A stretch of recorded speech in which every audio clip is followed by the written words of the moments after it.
Selamat pagi saudaraku yang terkasih dalam Yesus Kristus. Bertemu kembali kita di Renungan Patinan hari ini, Sabtu 11 Juli 2026. Bersama saya, Kristina Prelestari dari Pepantan Purwantoro. Renungan hari ini berjudul Hakim yang Adil. Untuk bacaan terambil dari Roma 12 ayat 19. Begini bunyinya.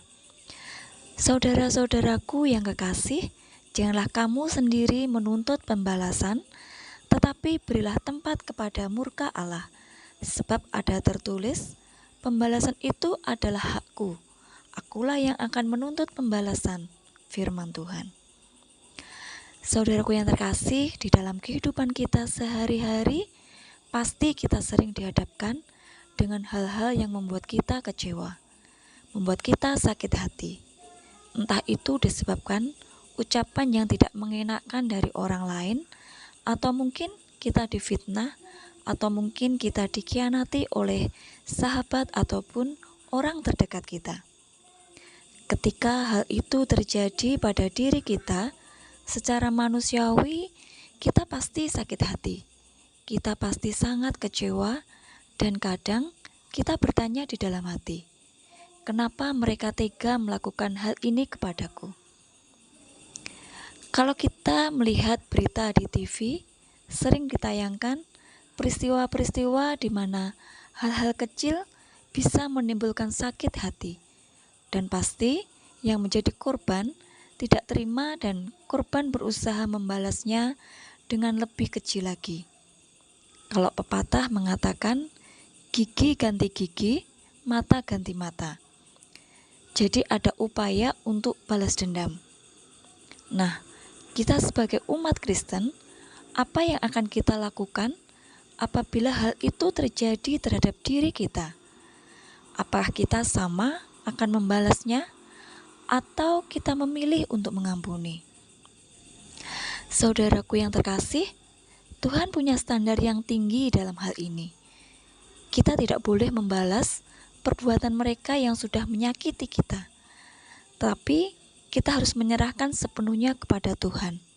Seperti yang sudah kita baca tadi dalam Roma 12 ayat 19. Tuhan yang akan menjadi hakim yang adil. Tuhan yang akan memberikan pembalasan atas apa yang mereka lakukan kepada kita. Secara manusiawi itu bukan hal yang mudah. Apalagi bila hal itu sudah terjadi berulang kali. Tetapi ketika kita mau menyerahkan semua pada Tuhan, maka Tuhan yang akan memampukan kita untuk menghadapi itu semua. Tidak perlu kita menyimpan dendam, karena hukum tabur tuai itu pasti ada. Yakinlah, setiap air mata yang jatuh, Tuhan akan memperhitungkan. Mari kita belajar mengampuni untuk orang-orang yang telah menyakiti kita dan membiarkan Tuhan saja yang menuntut balas, karena hanya Tuhanlah hakim yang adil.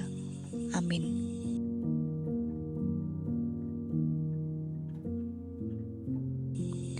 Tuntunan pemahaman.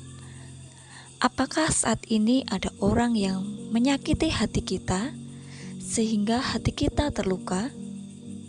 Bagaimana kita menyikapi hal tersebut?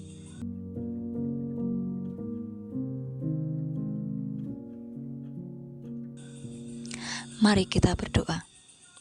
Selamat pagi Tuhan Yesus, kami bersyukur untuk pagi yang indah ini.